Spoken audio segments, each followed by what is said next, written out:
Hello, welcome back. I know it's been some time since the last upload, my bad. I've been working on some stuff. I was working on a different video and decided to scrap that. And then now I'm working on this one, so yeah. Welcome back.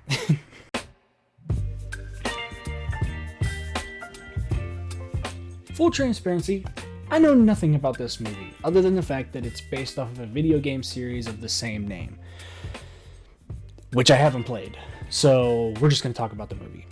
The movie starts with two guys shooting some zombies until some super zombie decides bullets don't hurt him and kills them. We are then brought to some shack where some survivors are making camp, and it's at this camp that we see how people are surviving this zombie apocalypse by using their faces as speed bags, until the super zombie we saw earlier appears and brings some friends, and they attack everyone in sight. When all of a sudden, Aya, a woman in a cowboy hat and a cape, wielding a katana, shows up. It should be noted that underneath the cape, she's wearing nothing but a bikini, so I don't exactly know how well her defense is against creatures that bite you.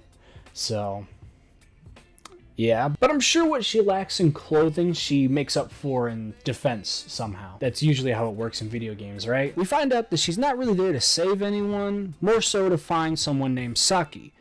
But I guess the zombie man's bullet defense wore off because before he can answer, he gets shot in the head and dies. We are then introduced to the shooter, a woman named Reiko, and after having a quick fight with Aya, agrees to help Aya and her friend Katsuji find Saki. Aya is looking for Saki because she killed Aya's father, so Aya's been looking to get revenge ever since. And when she finds Saki, she can ask her why she did it. Because Saki isn't just some person who killed Aya's father, Saki is Aya's sister. Bet you didn't expect that one, did you? While chilling near a fire, Reiko tells Katsuji that she wants to stop the organization because they killed her daughter, and Katsuji just wants to find his little sister who was kidnapped by them. Meanwhile, the group that Saki works for is trying to make a new batch of zombies that are stronger than the last ones. That's right, zombies that were created by an evil organization. What? That sounds like Resident Evil. This is nothing like Resident Evil, okay? Look at Onechanbara. It has titties. Now look at Resident Evil. Titless. It's totally different. The group finds themselves at an abandoned warehouse, and there they find a little girl, who Reiko starts to take care of, which is important because...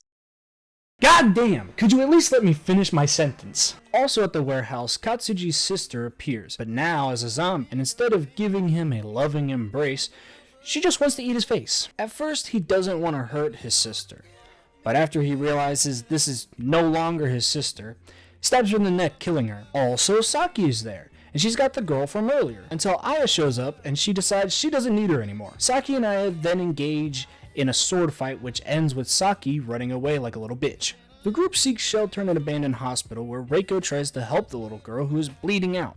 But much like all the other places they've stopped at, this safe spot doesn't stay safe for very long, as when Katsuji goes to look for supplies, he gets chased by a zombie nurse. This then gets the attention of the zombies outside, which then make their way in. During this, Reiko is watching over the girl when it is discovered that not only was she cut by Saki, but she was also bitten by a zombie. Aya and Katsuji try to convince her that it's too late for her and they should just put her out of her misery. She doesn't want to do it, and that's when she reveals how her daughter died.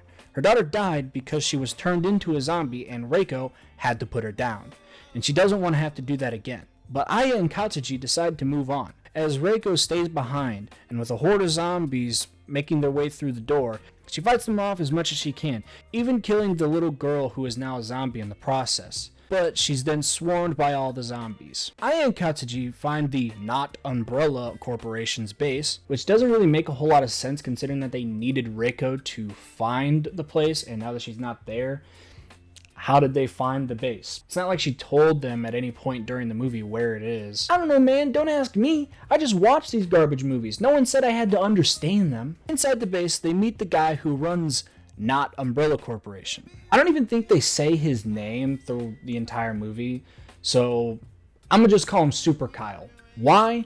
Because I said so. Super Kyle explains his evil plans to take over the world using the zombies as his army. He then leaves his army of zombies to kill Aya, But he forgets that Aya has the ultimate ability of plot, and she just mows down these zombies like they're nothing. As this is happening, Katsuji slides his way through a door which leads him to Super Kyle, and has the biggest opening ever to kill him.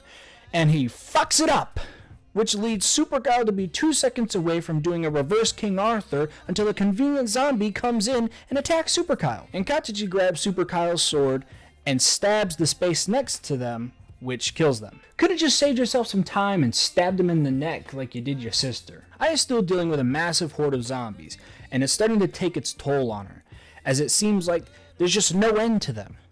When out of nowhere, Reiko comes to save the day, until she doesn't. Upset with the death of her acquaintance's death, Aya then has the energy to kill all the zombies with one move. Probably should have done that from the beginning. Would have saved you a lot of time and Reiko's life. Afterwards, Saki appears and the two lock eyes before meeting outside for the final showdown. And holy shit, this fight scene is a prime example of this movie's lack of consistent pacing, as this fight goes on way too long, in my opinion. It's like they took it beat for beat from the game. This fight has 3 stages that works in a video game, but just doesn't work in a movie, because it just makes the movie drag on like it's desperately trying to reach the finish line. Not to mention this fight feels longer than it actually is because it keeps jumping to flashbacks in the middle of the fight, which kills the tension of the fight when you're watching a fast-paced action scene and it constantly slows down by cutting to a flashback. It makes you lose interest in the whole fight because it seems like they're fighting way longer than they actually are. Anyway, both Aya and Saki take turns getting the better of one another, and each time they get back up, they get stronger until Aya becomes too strong for Saki. Saki is defeated when the two go for the most overdone trope in anything ever. They attack each other, but Saki is the only one that got hit. As she's bleeding out, she explains that she just wanted to be strong like Aya. And Super Kyle promised power she didn't have, and so she joined him. Aya begins to cry after hearing this. But I don't get why Aya would be upset. She hated her sister up to this point, and for good reason. She killed her father, and so Aya's committed her entire life up to this point to getting revenge on her sister. And maybe this is just me being an unsympathetic asshole, but why would you feel bad about her story? She killed your father, which, by the way, was also her father, just for power, just to be as strong as you. So instead of just training harder, she joins some shady motherfucker who tells her to kill her father. I'm sorry, I don't feel bad for her. Fuck her. She got what she deserved. But clearly Aya doesn't feel the same way that I do, as she makes a makeshift grave for both Reiko and Saki, placing their weapons of choice on their graves, before saying fuck that and just taking them and walking off in the distance with Katsuji. And the movie fades to black. Psych, the movie is not over just yet, as we then cut to the future where Aya kills more zombies. Great, glad we got that scene. Otherwise, I would have been confused as to what she'd be doing in the future in a zombie apocalypse. This movie has a lot of problems. Imagine that. Between the bad writing and the completely forgettable plot, it's hard to get invested in this movie. So much so that I completely forgot what the plot was and some of the characters' names immediately after watching the movie. And the only reason why I remembered them was because I had to write the script for this video, so obviously I had to look it up. But the main problem this movie has is its pacing, as it'll go into a fast-paced action scene and then slow it the fuck down by adding in flashback scenes left and right. And if you've seen my Ring video, you know I don't like flashbacks. Listen, I don't mind flashbacks here and there, okay? But when every flashback is about the exact same instance, it starts to get a little repetitive, okay? I already know that Aya's father dies from Saki. How many times do I need to be reminded of that through a flashback? All you needed was a flashback of Aya's perspective and Saki's perspective. That's it. Maybe a couple more for other things for a fuller picture, but not as many as they had. By the end, especially in the last fight scene, they start firing off flashbacks like it's coming out of Reiko's shotgun. And maybe it's a problem with video game movies. I don't know. I'm just speculating. I haven't played, the actual video game. But it feels like they tried to shove everything that they could from the video game into the movie, which absolutely destroys the pacing of this movie, because in a game you can play it at your own pace, so you can take in cutscenes and information and stuff at your own pace. Not to mention, video games are just paced differently than movies. Video games are meant to have a different kind of pacing than most other things because of the way that the person interacting with it is interacting with it. Because it's such a hands-on interaction, typically they have to fill in dialogue as the person is playing the game, so that way they can still be engaged with what's happening. A movie, you kind of just have to lay that on at all times. And I don't want to go on a giant rant and tirade about video game movies, because we've seen for generations and generations that video game movies just aren't good, okay?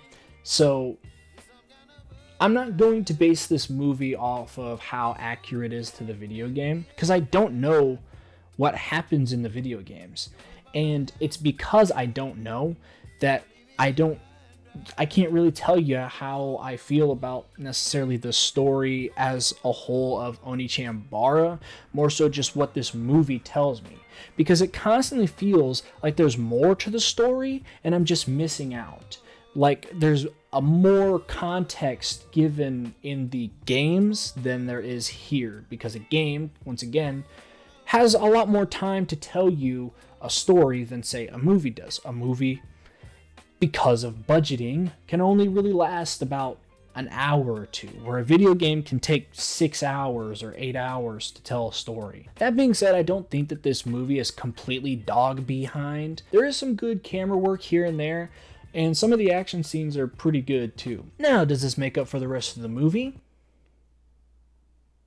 No, but the movie isn't terrible. It just has some glaring problems. I wouldn't recommend this movie. It's definitely a one and done. There's no reason to ever go back to this movie and watch it. There's not really a whole lot of redeeming factors. Like, it's not necessarily a funny watch. It's not really got anything really interesting in it. So with all that being said, is it a good movie? No. It has some good stuff, but there's just way too much garbage in it to consider it a good movie. So yeah, it's a bad movie. But like I said before, it feels like I'm missing out on context. I don't know. I've never heard of Onechanbara before making this video. I've never played the games before. Who knows? Maybe I might play the games and I might go, this is what the movie was missing. I don't know. But yeah, the movie's just not good. It's not good. I don't think I'd ever recommend it to anybody. I definitely won't watch it again. Yeah, there's a lot of weird stuff when you try to look up stuff for this movie. I tried to look up images for this movie, and you find a bunch of different things. Like, for instance, this movie has a sequel. Maybe I have to watch it. But there's also a parody that, from what I could tell, is borderline just pornography. I have, just for research, clicked on it. Like, I went to go look for it and found it. Whether that's legally or not is none of your concern. Just kind of skimmed through it to see what was going on. And that's not good either.